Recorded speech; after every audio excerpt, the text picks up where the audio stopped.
Bangladesh has sentenced 2 of its top religious leaders to death in a courtroom that is pregnant with accusations of political interference. Members of the country's Jamaat Islamic Party are being tried for alleged war crimes committed during the 1971 liberation struggle. The Economist newspaper revealed a series of emails and telephone conversations between the presiding judge at the trial and a Bangladeshi lawyer based in Belgium. It pointed to evidence that allies of the country's ruling party were directly attempting to influence court proceedings. It led human rights campaigners to cry foul, and thousands of Bangladeshis are now demanding a retrial. But thousands of them aren't. Instead, they're calling for the death penalty, even before some of the cases have been heard. The Shahbag protesters, named after the area in Dhaka which they've occupied, want the suspects to be hanged.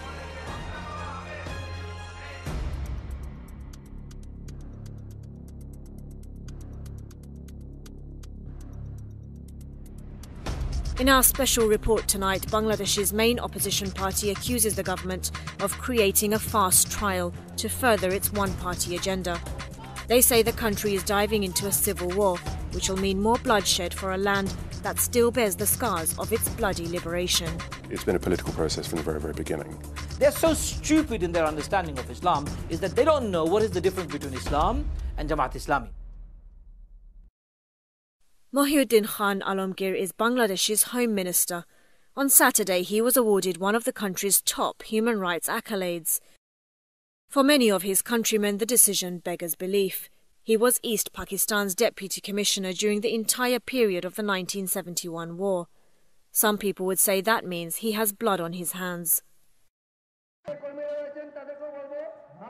But he's not among the names of men being tried for committing war crimes. He's a member of the ruling Awami League party, which prompts critics to say he's being guarded from prosecution. The Awami League is led by Sheikh Hasina, the daughter of the man considered to have liberated Bangladesh in the 1970s. Mujibur Rahman's face appears on Bangladesh's currency. Countless colleges and institutions are named after him.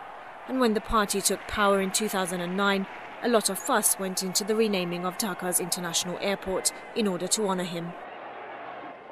Mujibur Rahman promoted the idea of a Bangladesh based on secular democracy, but he banned other political parties and is said to have abolished all newspapers that he had no control over. His one-party state ended after he and members of his family were assassinated in 1975 by a group of army officers. It was a day his daughter, who now leads the party, will likely never forget. Sheikh Hasina took office in 2009 for a second time. It came after 2 years of an army-installed caretaker government, and during which time she and her BNP rival Khaleda Zia were both imprisoned for corruption. Shortly after she was inaugurated, the country's border guard staged a mutiny in which 73 people, including over 50 of the country's top army officers, were killed.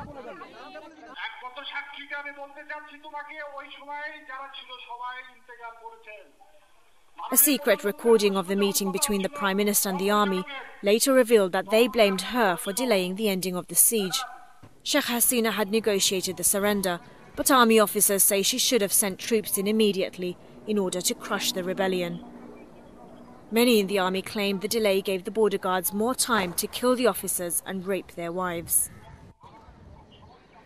A year later, and Sheikh Hasina's party was again at the centre of political turmoil when the country's share market collapsed.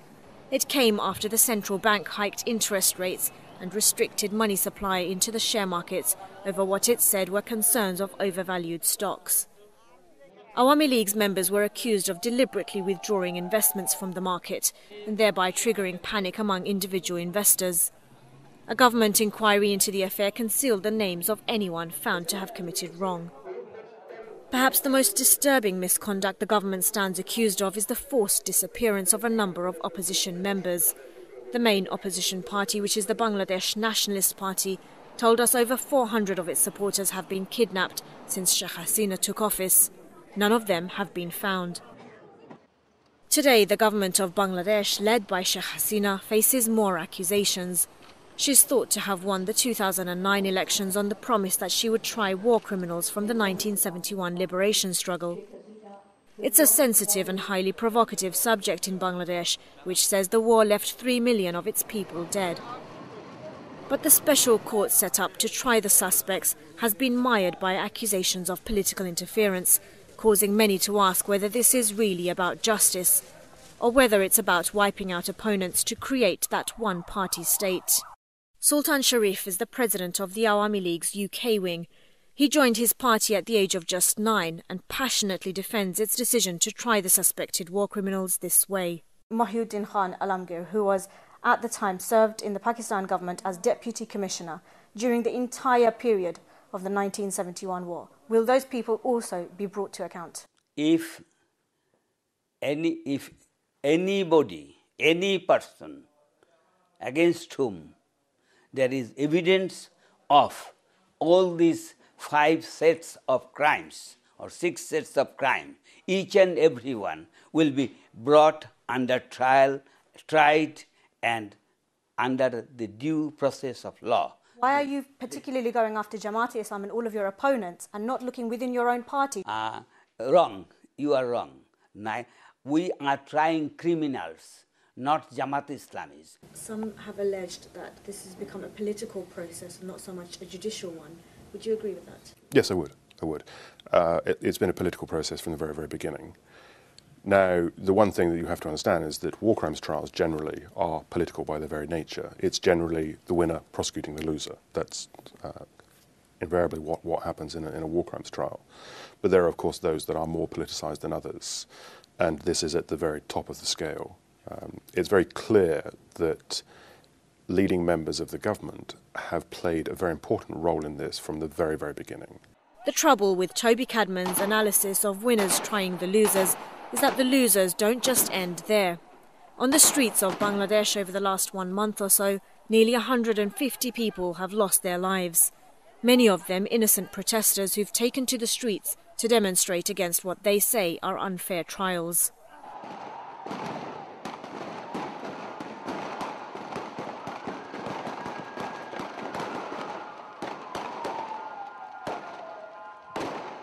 The International Criminal Court at The Hague doesn't hear retrospective cases, so the 1971 war doesn't fall under its jurisdiction. But Toby Cadman says the deaths on the streets can and should be investigated.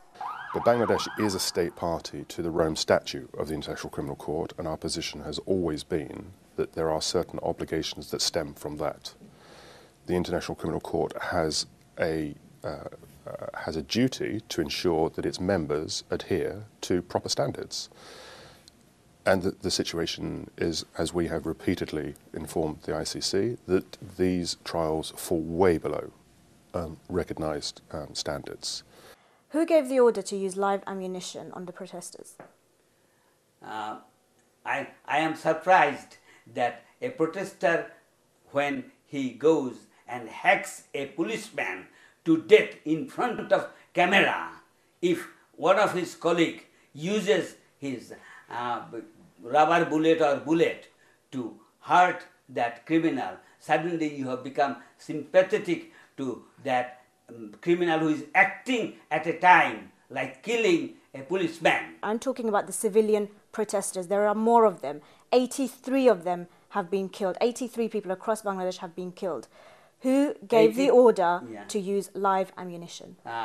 They gave the order when they started killing, Who did? destroying. Now, those who were killed, they created a situation where they gave the order to the police to save hundreds and thousands of people, their properties, by doing what they did. If that, as a result, has created a situation where some people have been could not be spared, it is regrettable. But it is the job of the law enforcing authority to protect the law, to shoot, to protect kill? the people. No killing is permitted in law where it can be avoided. The protests and the subsequent killings on the streets of Bangladesh are unprecedented. The country has had a turbulent political history, And opposition parties say the latest clashes could lead to a civil war. Definitely Bangladesh is heading towards a civil war. The people of Bangladesh has not noticed and observed this kind of brutal killings by the police forces after the liberation war. In one day, the police has shot dead more than 70 people. In last 5 days, 130 people have been killed by the police, including women as well. The idea of a civil war was suggested as early as last year, when Turkey's President Abdullah Gül wrote to his Bangladeshi counterpart, warning that a trial for Jamaat leaders could spark off a civil war.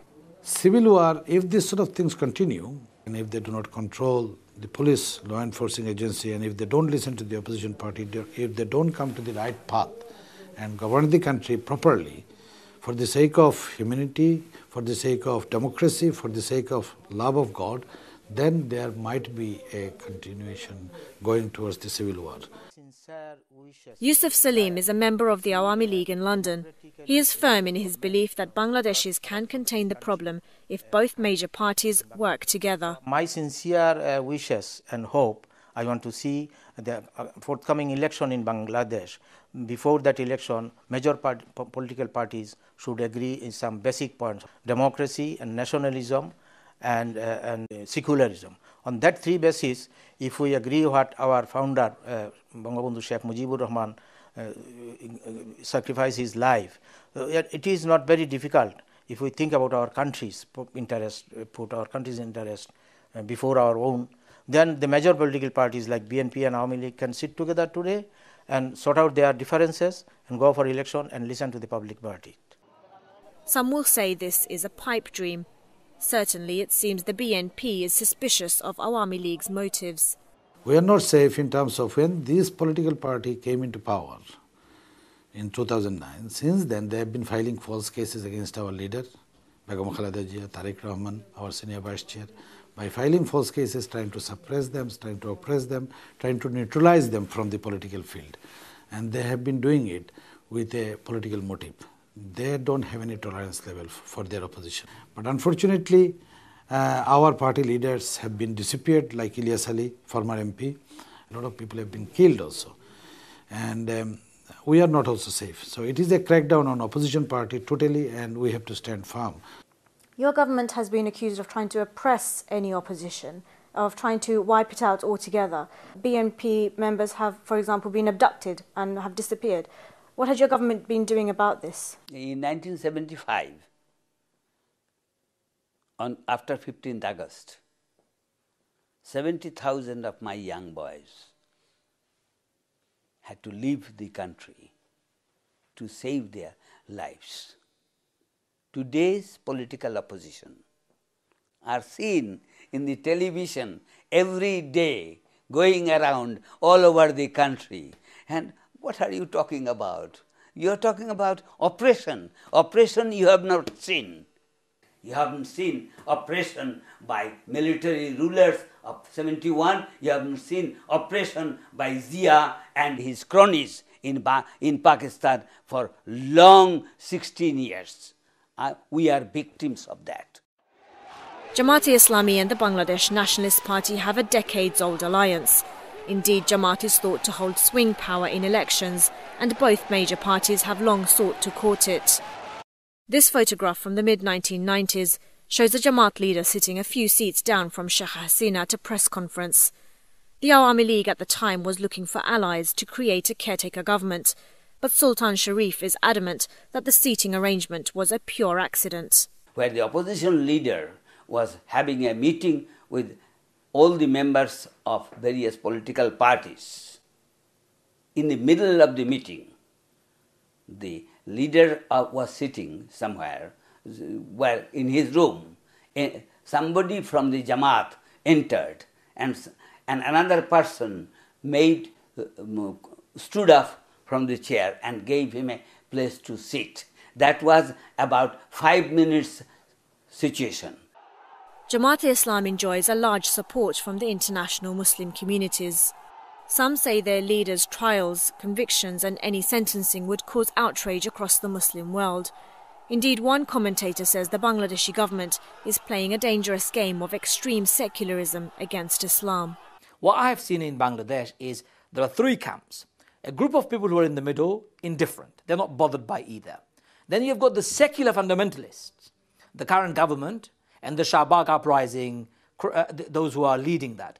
I call them secular fundamentalists. They hate the religion. They want to banish Islam from the fabric of Bangladesh.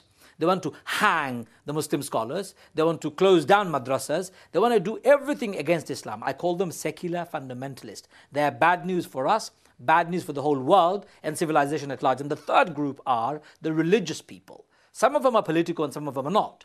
Jamaat Islami is claiming to be religious and political. I have my differences with Jamaat's approach when it comes to politics and religion in Bangladesh. But what I don't like is secular fundamentalists imposing an intolerant view on Bangladeshis that hates religion and wants to banish religion from public discourse forever. I can't stand that. And I'll stand and debate and argue and protest against it until I breathe last. Secular fundamentalists are educated in the sense that they're educated in the secular realms of life. They're so stupid in their understanding of Islam is that they don't know what is the difference between Islam and Jamaat Islami. Islam is a religion, a lifestyle, a choice that you make with devotion to God. Jamaat Islam is a political party. There is no connection. They could be representing Islam, but they may not be. But to collude the two, secular fundamentalists in Bangladesh are so deluded and delusional about Islam, it's just beggars belief. Now I am more encouraged by the people respond to ban the Jamaat Islam. The religious parties in Bangladesh, they did all the atrocities and everything in the name of religion. So I personally believe, as a secular-minded person, as a practicing Muslim in private life, can do a lot better. Some of your main leaders have now been imprisoned, have been given the death sentence, have been given life imprisonment. Will this be the end of your party? Definitely not. By judicial killing of 10, 15 people, the party which has a big support in Bangladesh. And the enemy of Islam cannot expect that Jamaat Islami will be wiped out from the political scenario of Bangladesh. It will be foolishness to expect. Amidst all the political wrangling, it's easy to forget that a group of men remain imprisoned under conditions human rights campaigners say are below international standards. One of those men is Ghulam Azam, the founder and former leader of Jamaat Islami. He's 90 years old, but his son says his faith in God will get him through the next few months. My parents had their Diamond Jubilee anniversary just before he got arrested. I was able to speak to him immediately, just a few days before he was arrested. But now we are not allowed to speak, naturally. He's in jail. Only my mother and one of my brothers, who is in Bangladesh, they are able to see him, once in a fortnight for half an hour. So yes, I've not been speaking to him. Do you know what his condition is like? Do you know how his spirits are right now? Alhamdulillah, his spirit is strong. He's never been afraid. Before he got arrested, people asked him questions. He gave very long interviews, and he said that, "Well, I'm not worried about me." And he said to his followers or supporters that, "Don't worry about us. We are, if we die, we'll die. If Allah decides our death in their hands, we will die."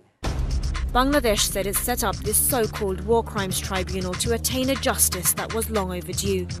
But instead, it now risks being labelled forever unjust. As the court hears another defence team's closing remarks this week, the streets outside reverberate with the noise of protesters and the echoes of gunfire. What should have been a country healing a 42-year-old wound together has instead turned countrymen against each other and created an instability that risks the future of Bangladesh. One after another, men fight to prove their innocence in a 21st century court. While the rest of the world protests to topple autocratic regimes, youth in Bangladesh appear to be doing quite the opposite. Their support of Sheikh Hasina's beleaguered Awami League party may end up being detrimental to their country's progress and to justice. Passionate and emotional, but have they forgotten what their fathers died for?